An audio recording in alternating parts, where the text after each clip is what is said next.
.808 bends, glides, and slides. Let's take a look at the best way to do them in Ableton and how you can spice up your beats with them.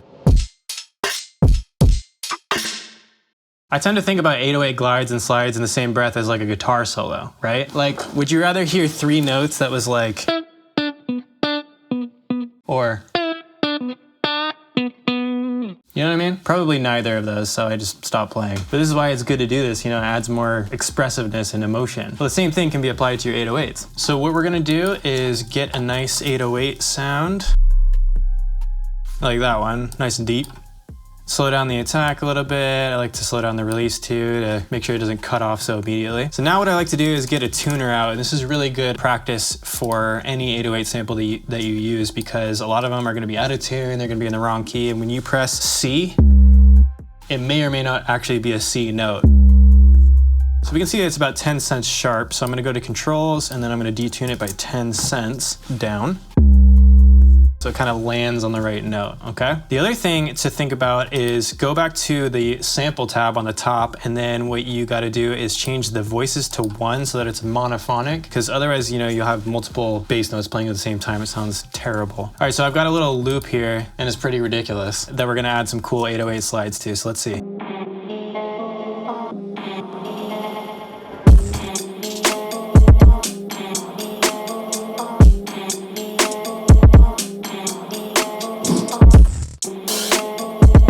All right, so we're gonna have fun with this. So the first thing I like to do is just record a nice 808 pattern that plays off of the kick, which gives us some opportunity to do some bends, okay? So let's see what we can come up with here.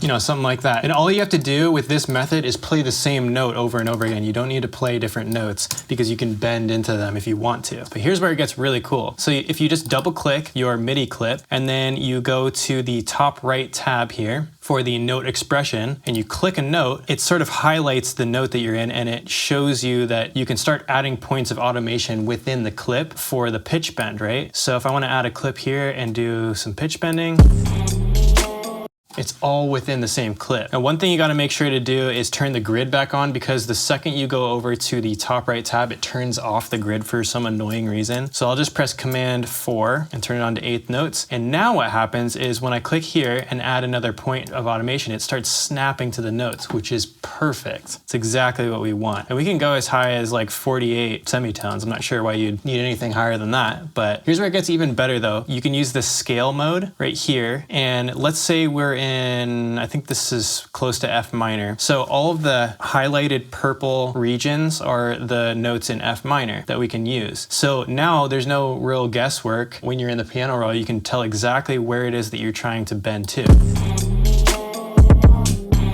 We're just gonna go through and like do a bunch of crazy bends and stuff and just have fun with it, you know? You know, might, One other thing that I really like doing is adding interesting sort of bends. So if you hold Alt and you click and hold the curve, you can make all these interesting patterns and stuff. It just sounds so much better. You know, maybe we'll bend this one down, do something crazy, hold Alt, and... All right, let's do, on this note, let's do something crazy. We'll just kind of have it go, Yep. I mean, you can do all kinds of cool stuff.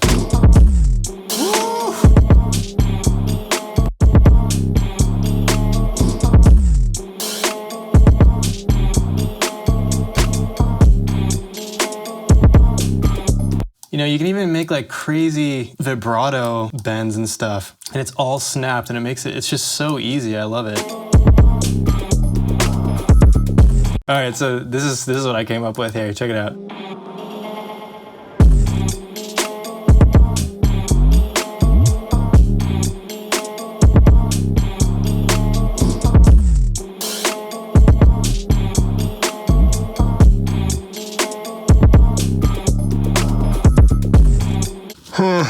It's so much fun. And it's crazy how much more interesting that is than just following the kick. Like if you just went like this.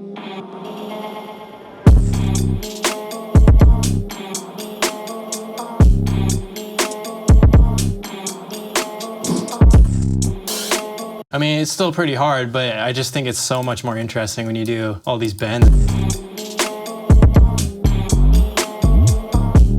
Like I said, you know, think of it like a guitar solo, like start bending into notes, bending out of notes, and just be creative, you know? Whatever feels right, whatever sounds good to you. The most important thing is to just get disrespectful with it. All right, we'll see you guys next time.